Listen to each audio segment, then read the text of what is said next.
adalah anggota keluarga yang merawat anggota keluarga sendiri gitu betul. kan. Yang kebetulan mungkin sudah berusia lanjut atau kemudian juga memiliki keterbatasan, Betul. penyakit kronis atau keterbatasan fisik tertentu gitu.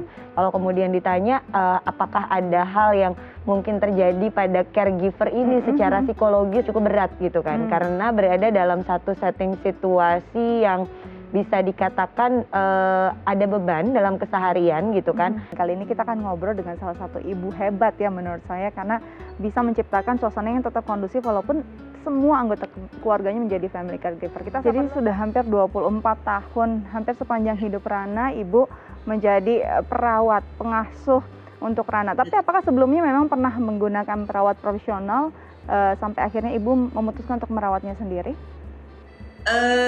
Pada saat saya bekerja, saya pakai asisten ya. Dalam hal ini ada suster yang memang membantu di rumah dan satu asisten lagi. Karena memang pekerjaan saya menuntut saya untuk lebih banyak di luar rumah sih. Ada perbedaan tidak Bu saat akhirnya memang benar-benar Ibu yang merawat Rana secara full time gitu? Ada nggak secara perasaan? Ya. Ada banyak sekali, misalnya dia makannya menjadi lebih mudah kalau dilakukan oleh saya langsung atau oleh adiknya.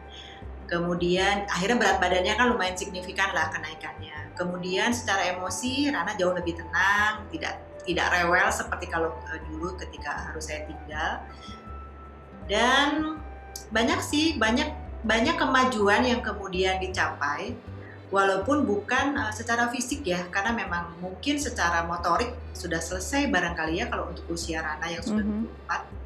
Tetapi secara emosi, secara dia mengekspresikan bahasa walaupun tidak verbal, dia mampu mengkomunikasikan banyak hal kepada kami tentang keinginannya, tentang ketidaksukaannya, dan tentang banyak hal yang sebelumnya mungkin karena waktu yang terbatas. Maka sebetulnya saling bahu-membahu antar satu anggota keluarga dengan yang lain itu sangat membantu baik technically pada saat pengurusannya maupun pada saat membagi beban emosi. Saya dititipi anak yang berkebutuhan khusus, dan ini bukan beban, ini justru anugerah karena dari Rana itu saya belajar banyak hal. Dan kemudian saya juga diberi kemudahan dengan ketika saya melibatkan kedua saudaranya Rana, mereka pun mudah gitu untuk diajak bekerja sama.